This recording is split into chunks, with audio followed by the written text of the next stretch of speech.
Այո, պարունակում են փաստորեն հետքեր, ներկայացված նյութը պարունակում է խմբագրման եւ ծրագրային հետարտադրական մշակման բազմաթիվ հետքեր, մոնտաժ, վերարտահանում։ Դրանք ներառում են ֆիքսված կադրի մեջ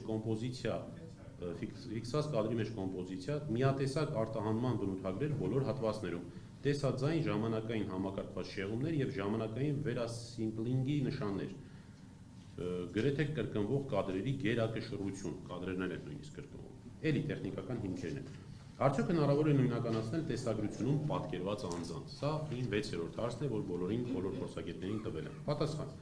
Ներկայացած նյութից հուսալի դեմքային նույնականացում կատարել հնարավոր չէ։ 645-12 լուծաչափը եւ սեղմումը, ինչպես նաեւ տեսարանի բովանդակությունն ու կայուն մորֆոլոգիական ներողություն, բովանդակությունն ու կադրերի կրկնությունը չեն ապահովում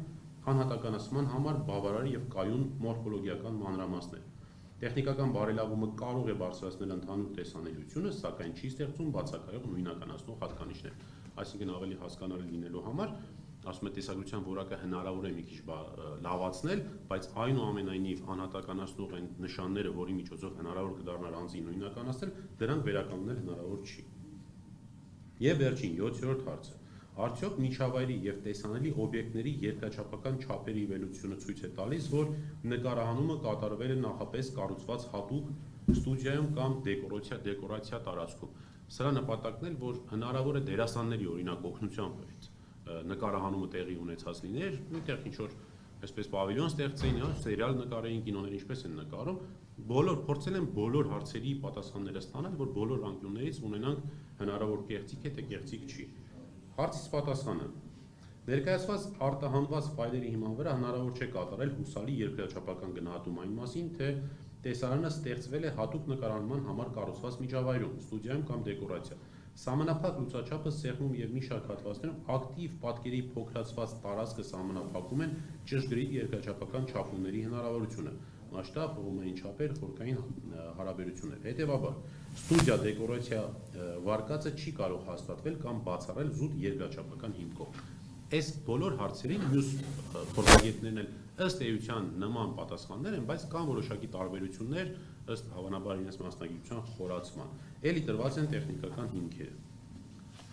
Հաջորդը, որ ուզում եմ ներկայացնեմ, Ռուսաստանի Դաշնության փորձաքննության եզրակացության էլի հարցերի պատասխանների հայերեն թարգմանությունն է եւ հետեւաբար նույն հարցերն են։ Արդյոք տեսագրությունում արձանագրված պատկերներն ու տեսաձայնային իրադարձությունները գոյություն են ունեցել օբյեկտիվ իրականությունում։ Ես հիմա քանի որ հարցերը կրկնվում են, հարցերը չեմ կարդա, միանգամից արագ ներկայացնեմ դրանց պատասխանները։ Պատասխան. գոյություն ունեն ծանրակշիռ գիտատեխնիկական հիմքեր պնդելու, որ տեսագրությունում ներկայացված պատկերներն ու տեսաձայնային իրադարձությունները տեղի չեն ունեցել օբյեկտիվ իրականությունում այն տեսքով, ինչպես ներկայացված են։ Տրված է հիմնավորումները։ Երկրորդ հարցի պատասխանը, մասնավորապես այստեղ այոյով ասում հարցը նորից կարդամ. արդյոք տեսագրությունը ստեղծվել է արհեստական բանականության կամ հատուկ ծրագրային ապահովման կիրառմամբ։ Պատասխան. այո, տեսագրությունը պարունակում է նշանների համակցություն, որը վկայում է արհեստական բանականության տեխնոլոգիաների եւ հատուկ ծրագրային ապահովման կիրառմամբ ստեղծման մասին։ Էլի հիմնավորումները կան։ Արդյոք ձայնագրությունը ներառյալ խոսքային հատվածը ենթարկվել է փոփոխության։ Պատասխան. այո, ձայնային հոսքը ենթարկվել է էական վերամշակման կամ ամբողջական սինթեզի։ Արդյոք ձայնային միջավայրը, պայմանները կամ տեխնիկական միջոցները փոխվել են։ Այո, ձայնային միջավայրը եւ տեխնիկական միջոցները չեն համապատասխանում հայտարարված բնօրինակ հեռախոսային նկարահանմանը։ Հիմա տեսեք շատ կարևոր հետաքրքիր հանգամանք էլ ասեմ, որը հետագայում պատասխաններում եւս կիրևա։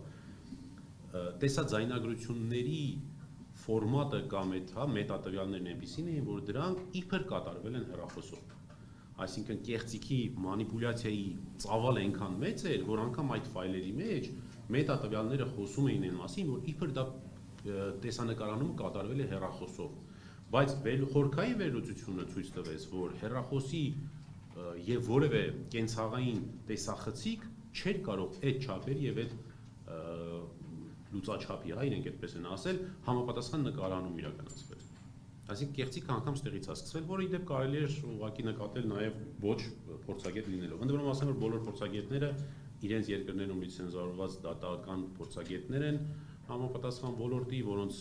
նաեւ դիպլոմները, նրանց վկայականները, փաստաթղթերը ամբողջությամբ դրված են փորձաքննության եզրակացություններում, որոնք կլինեն հասանելի։ Մասնավոր ընկերություններում են աշխատում իրենք։ Տեսեք, Ռուսաստանին օրինակ կազմակերպություն է մի ամբողջ, որը տարբեր փորձակնություններ է իրականացնում, Սերբիան ու Չեռնոգորիան իրենք անհատներ են, որոնք լիցենզավորված են պետության կողմից որպես փորձագետ դատական փորձակնություն իրականացնելու համար։ Տարբեր պետություններում այդ բաները տարբեր են, հա, համակարգերը տարբեր են։ Այ օրինակ մեր քննչականը իր փորձակնության շրջանակներում, ինչպես ասեցի, ինձ համար մի անհայտ անծանոթ մի փորձագետ է ներգրավել, մոտավորապես մեզ մոտ էլ կա դրա հնարավորությունը, բայց այնտեղ մենք մեր ընտրած փորձագետների դիպլոմներ կտեսնեք, մասնագիտացումներ կտեսնեք, ստաժներ կտեսնեք, նրա պետական լիցենզիաներ կտեսնեք,